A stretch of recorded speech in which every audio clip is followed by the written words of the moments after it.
Hi, everyone. This is the Perspective with Viv podcast. My name is Viv, and welcome to the show. Today's title is Tap, Tap, Tapping with Lauren Fonvielle, our special guest. And just before we introduce her, I'm going to read her bio, okay? So, Lauren is an integrative energy practitioner specializing in EFT and tapping for stress, anxiety, and trauma. She guides her clients on a journey of self healing, breaking through obstacles, physical, mental, or emotional, that are keeping them feeling stuck and in pain. Hi, Lauren. Thank you for Huh? being here with me. Yeah, hi. Thank you for having me. Excited to have this conversation with you. Yeah, it's my pleasure. I'm also excited. So I'm just going to dive right in.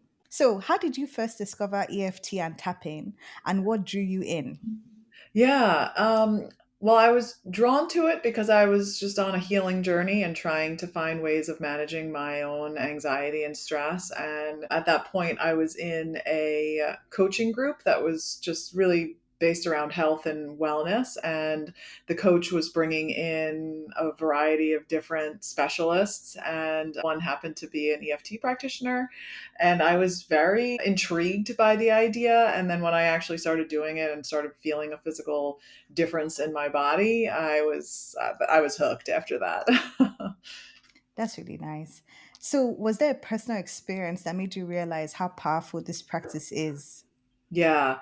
So when I was first introduced to it, it was in a group setting, and I felt, I just felt generally calmer and more grounded through that practice.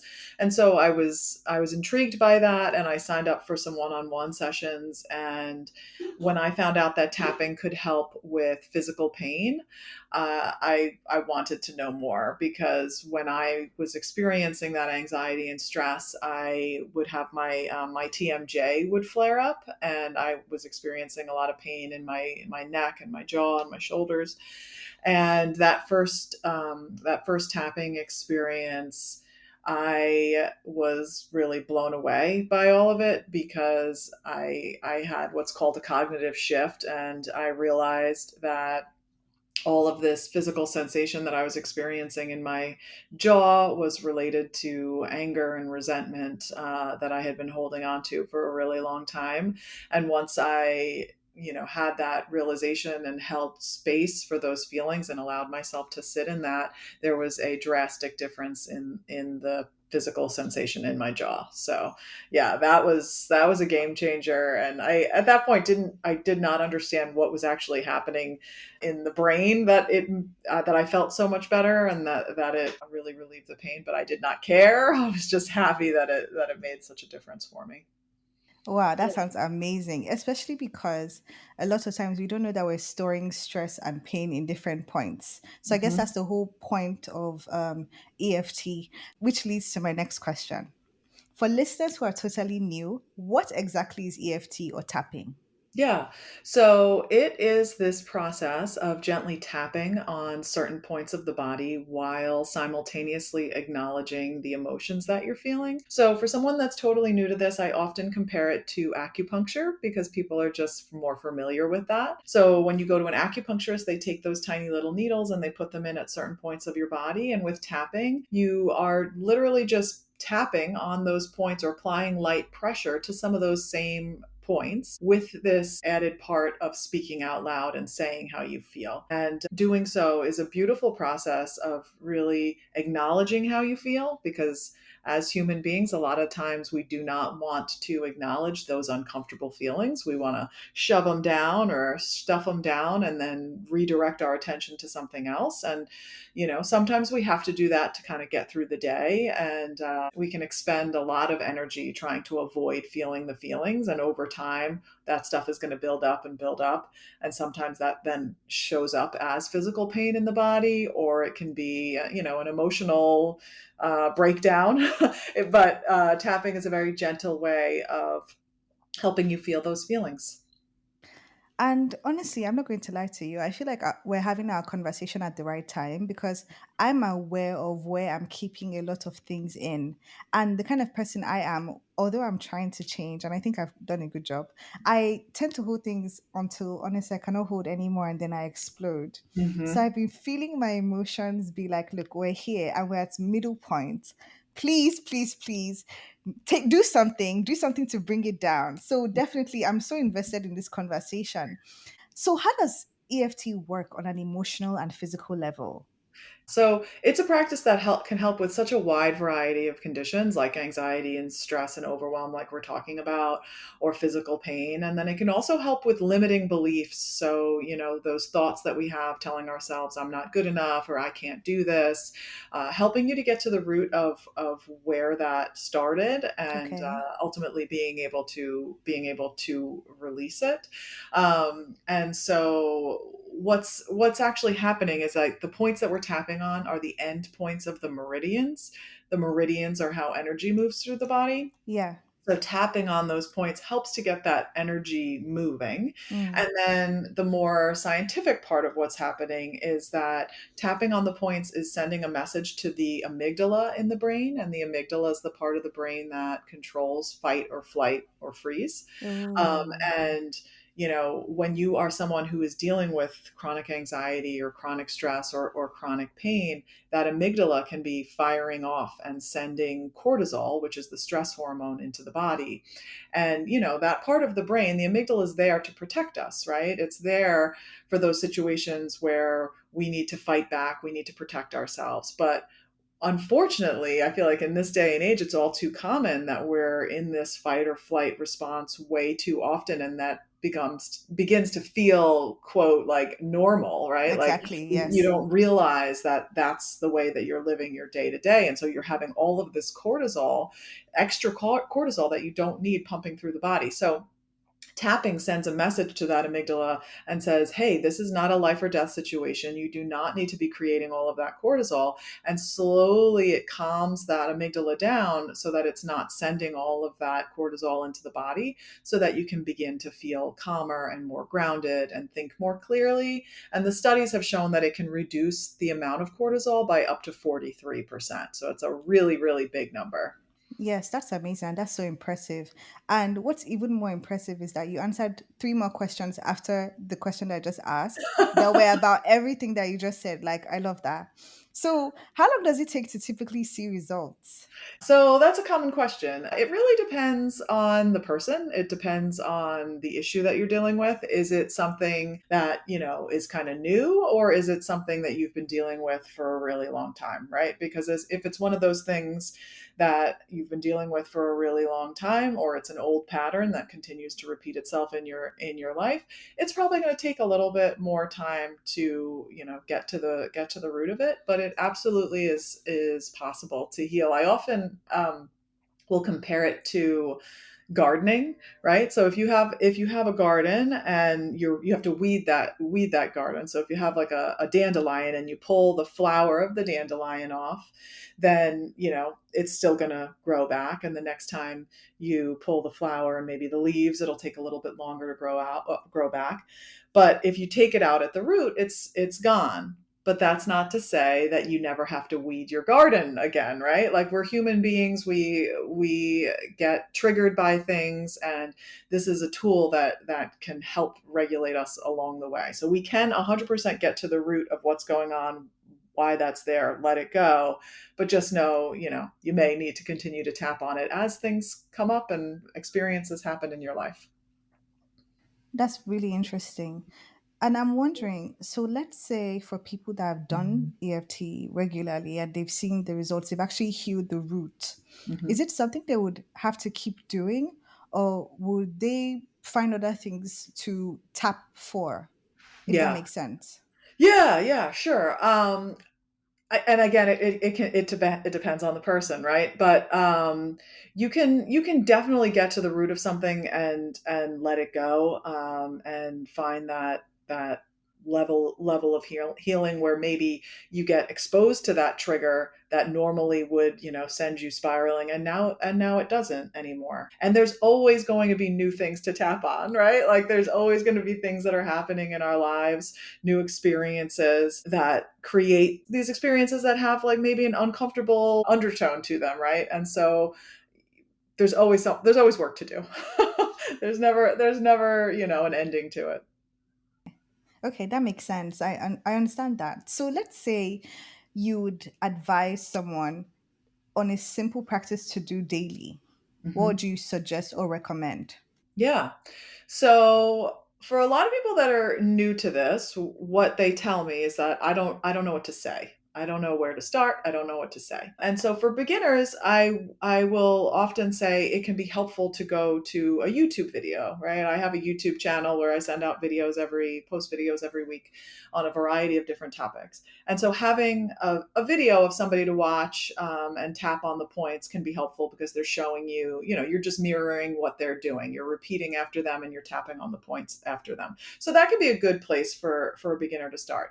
However, I like to remind people that the words that you use through this process are really important. So if in the video, the practitioner is using words that don't really resonate with how you're feeling and it's like not exactly hitting the mark for you, then I would encourage you to pause that video and kind of just tune in. Like, what am I feeling right now? And you can just give it, one emotion. I'm feeling really anxious or I'm feeling really angry. And you can just use that and say those words as you're tapping on the points. Like, I'm feeling really angry. I'm feeling really angry. And you stay with that until another thought comes up or another emotion comes up and you kind of just go from one to one, like, one to the next until the intensity kind of comes down a little bit. So it's not as strong as when you first started. Okay, that's really insightful. So, for those listening, what are the points that we can tap on? I saw you tap the top of your head. I know that that's common. Yeah. I think they said the vagus nerve is under this Collarbone. bone or Mhm. collarbone. Okay, I know people tap the middle of their forehead, the top of their mouth, Yeah. their So, chin. uh Okay, huh. Yeah, you're doing good. thank you. And then the side of your hand, like I saw you Right, do. yep.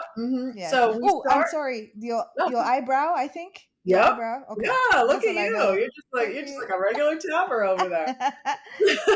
So you start on the side of the hand. That's where we Okay. do what's called the setup statement. And the setup statement usually goes like this. So even though I'm feeling fill in the blank, I love, honor, and accept myself. So even though I'm Mm, feeling really anxious, I love, honor, and accept myself. And you would say that 3 times as you're tapping on the pinky side of the hand. Then you okay. move up to the top of the head. So right at the Okay. crown of the head. Okay. And then the next point is the start of the eyebrow. So you can always just do one hand or you can do both sides. Okay.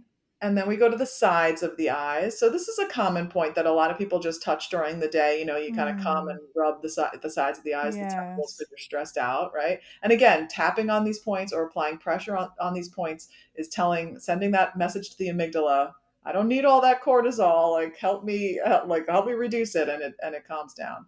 So then under the eyes, and then under the nose, kind of where the nose and the lip meet at that like 90-degree point, Mm-hmm. and then onto the chin crease, and then right below the collarbone on both sides,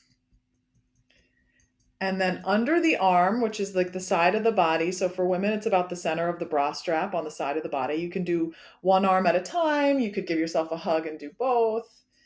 And then the last point is between the pinky and the ring finger on the back of the hand. And Mm. so that's what we call a round of tapping because we're simply Mm. tapping around, the top part of the body. So you would tap on all of those points regardless of what your issue is, and just tap and talk about how you're feeling. Lovely. Thank you so much because this is what I'm going to be using. I found that I'm increasingly stressed these days. Mhm. And this is just, yeah, this is what I need. So thank you for that. Absolutely, absolutely. How do suppressed emotions physically manifest in the body from what you've seen? Yeah, it's a really good question. Thank you. So for a lot of people, and I think most can relate to this idea of when you're feeling really stressed and overwhelmed, where do you feel that in your body? Most people are going to have an immediate response to that. Like, oh, when I'm really stressed and anxious, I see you moving your head, right? Like your neck and your shoulders. That is a Yeah. common place for a lot of people to carry their stress. Now, it's not just with stress, though, that we carry these things physically in the body. It's really with any emotion. Mm. So, for me, I found that, anger and resentment, I really carry that in my jaw.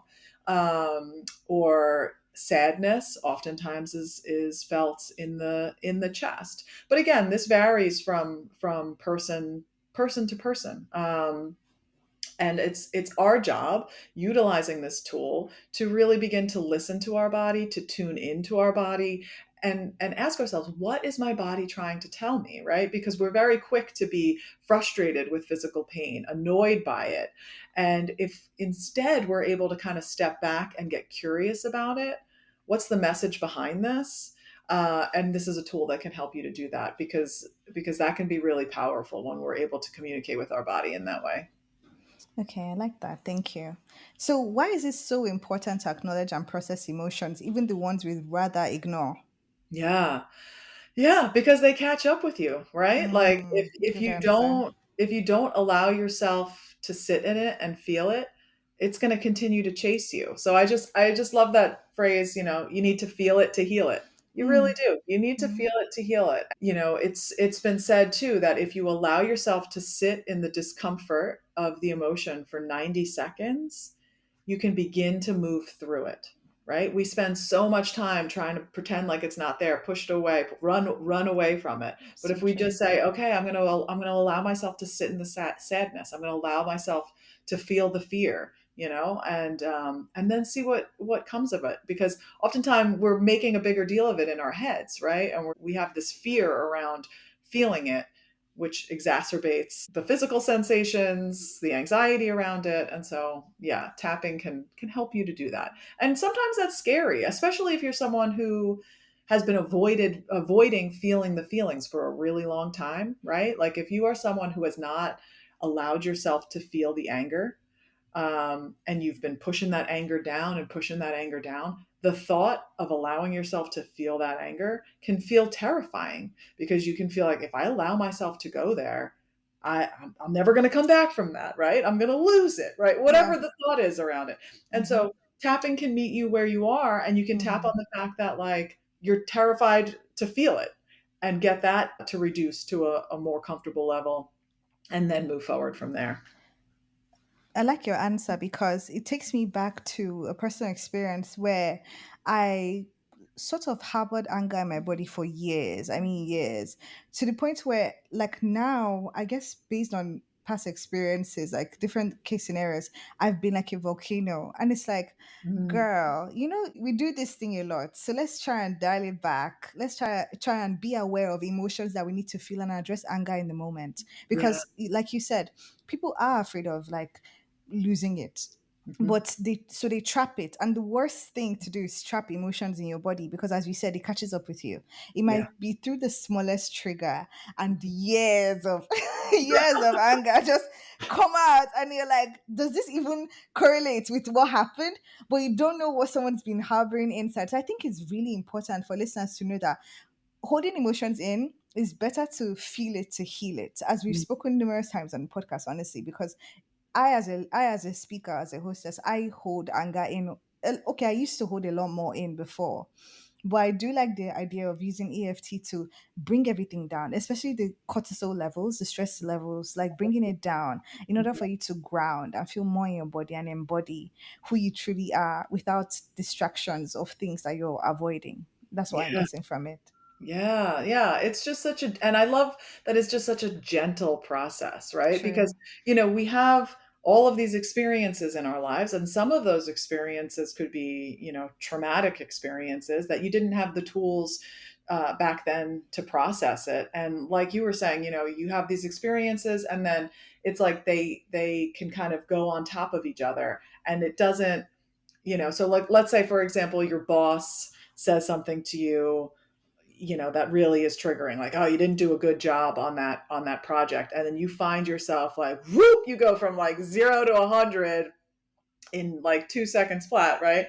And it's probably not because he just said that, but it's probably because you've had all of these other experiences in your life where you felt like you weren't good enough, or you didn't meet Mm, someone's expectations. And that could go back to childhood, when you were in school and a teacher said something to you, and then maybe a parent said something to you, and then a friend, you know what I mean? And you're not even cognitively aware of all of these different things that have happened in your life. But in that moment, that Yeah. boss says something to you, and it just like brings it all to the surface, and that explosion that we were talking about happens. And so what's really cool about tapping is that what we say as EFT practitioners is allowing the tapping to do the work. And Mm, so you can say, I'm feeling really angry that, my boss spoke to me like that. I'm so angry that this happened. How could he have talked to me like that? And start with where you're at with what this specific situation is, and then be open to the other thoughts that are coming up.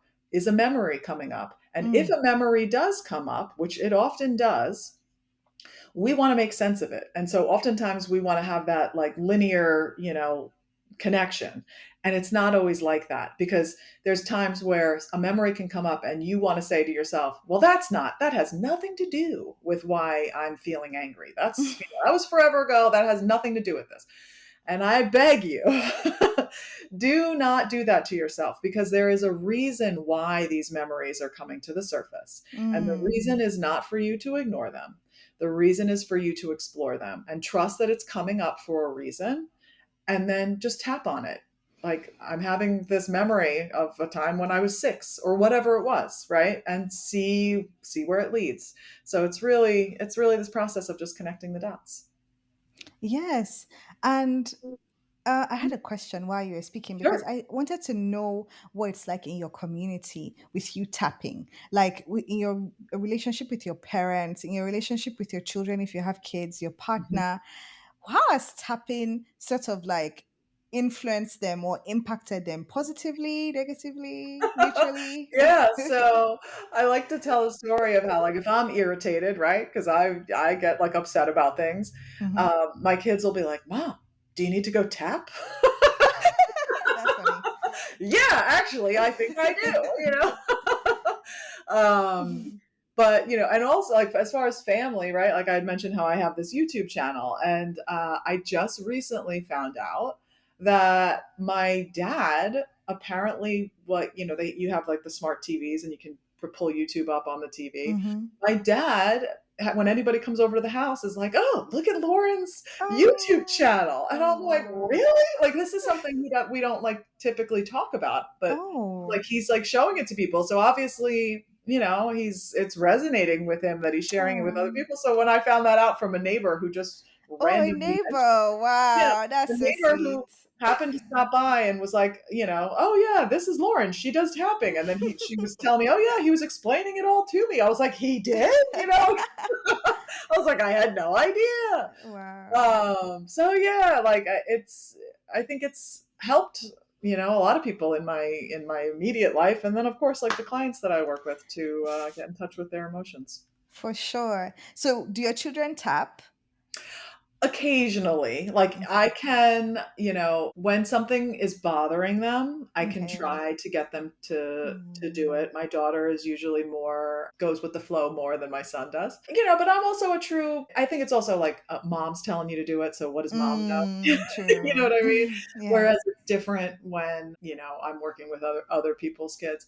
But I'm also a believer that, there's different modalities for different people. Everyone reacts to these different modalities differently, and it's about figuring out what works best for you. Yes, definitely. So you do work with other people's children. I That's have, really yep. nice. I typically work with adults, but I have Mm-hmm. worked with children before. The Mm. youngest I ever worked with was 5 years old. Oh, wow. Really? Uh-huh. Yeah, he was having a lot of anxiety around getting on the bus. Hmm. And there was a new bus driver that something had happened to the regular bus driver, and so then they were having a new bus driver every day, and he was very uncomfortable with that. And Hmm. he would cry, and he only wanted his mom to take him to the bus stop, but mom had to be on work calls a lot of the time during Oh. that time. And so, yeah, it was a really cool experience working with him. And we did a lot of Simon Says, right? Like, I was like, Oh. Simon Says, tap on the side of your hand, and he would Uh, tap. Simon Says to say this, and he would say it. And yeah, and then his mom would practice with him at night and tapping on the points. oh. But by the end of, we worked together for about 2 months, once a week. And by the end of that time, he was able to get on the bus without having a meltdown. So I would say that's Beautiful. success. Yeah, that is success. Yeah. Which is so funny because my next question was, what's one of the most memorable client breakthroughs you've witnessed? Yeah. So there's a few stories that come to mind. Please share. Um, I had a client who was had a fear of elevators. And she had never had any sort of specific thing happen on an elevator or anything like that. But it was just a fear that just kind of got more intense as she got older. And it was impacting her life. She wasn't able to go to, certain cities like Manhattan because if you're going to stay there, you're going to need to be able to go in an elevator. And anyway, we worked together for 2 months, and a lot of memories from childhood came up through that process. And we were able to get to the root of what was really going on. And by the end of our time working together, she went on a vacation and sent me an email and said that she went on every single elevator that came in her path Oh, and didn't have a panic attack. She said it wasn't her favorite thing to do, but she was able to do it. And she was very happy that she, did the work. Like she really did the work. So that was a really good one. that's very And then nice. I had a client who had fibromyalgia, who this was actually not, she actually, no, she wasn't a client. It was just a workshop that I was doing. And it was for a fibromyalgia support group. Oh, wow. And she was very skeptical of this idea that tapping could help, but she was dealing with a lot of pain in her knees and she was willing to try it. And we started tapping on the physical pain that she was having, and how frustrating it was for her and how limiting it was because she couldn't move the way that she wanted to. And we're tapping along, and I one of the questions I had asked was, do you think there's any benefit to you being in this pain? Hmm. And that's a tough question. And she paused and she said, because I'm in this pain, my kids come to visit me a lot more often. Oh, And wow. yeah, and so that opened a doorway for us, right? Like, okay, so now is there a fear that if you're healthy and well, you're not going to have your kids over as much, or is that going to impact your relationship with your kids? And so we were able to tap on the answers to those questions. And as we're tapping, she's like, something's happening. I don't feel the pain. I don't know what's happening. Like she was like, it was like real time, like overwhelmed, freak out, like what? I can't believe Wow. this is working. What? My knees feel better. And then like by the end of it, she's like, my knees feel like good right now. And I said, okay, what are you going to go do now that your knees don't hurt? Because she had said in the beginning that she was on the couch for several days because of the pain. And she said, I'm going to go wash the dishes. And I was like, that is not my first choice. But That's yeah, funny. it was such a cool experience to kind of see in real time as like, there was some fear that was going on with the knees. Yeah, it was big shift in a short period of time for her. No, these are beautiful stories because I think a lot of times people, when they hear about something like EFT, along with other modalities that are a bit different or alternative, there's this sense of disbelief when they Hmm. try and approach it with, they challenge it like, show me in real time that this works. So I Hmm. think that that's a profound one for that client that you spoke about. That was a profound experience for her, for sure. And Yeah. another thing that does come to mind when you speak about EFT and asking these questions, it does call for self inquiry and it Hmm. calls for deep self discovery Hmm. because you're talking about trauma Hmm. and subconscious beliefs that are limiting that may have come from something far, far away. And when you spoke about the client that doesn't like to get on elevators, I was thinking, could it be past life trauma as well? Does Hmm. EFT go that deep into past life trauma? Do you have personal experience with that?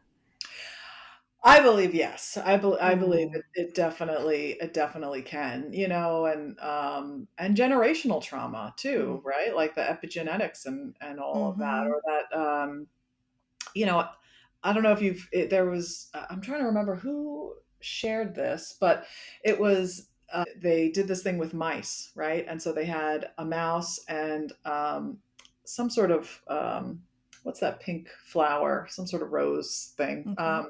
Anyway, and they every time they put that smell in front of the mouse, they would shock the mouse, right? That they did that. And then Mm.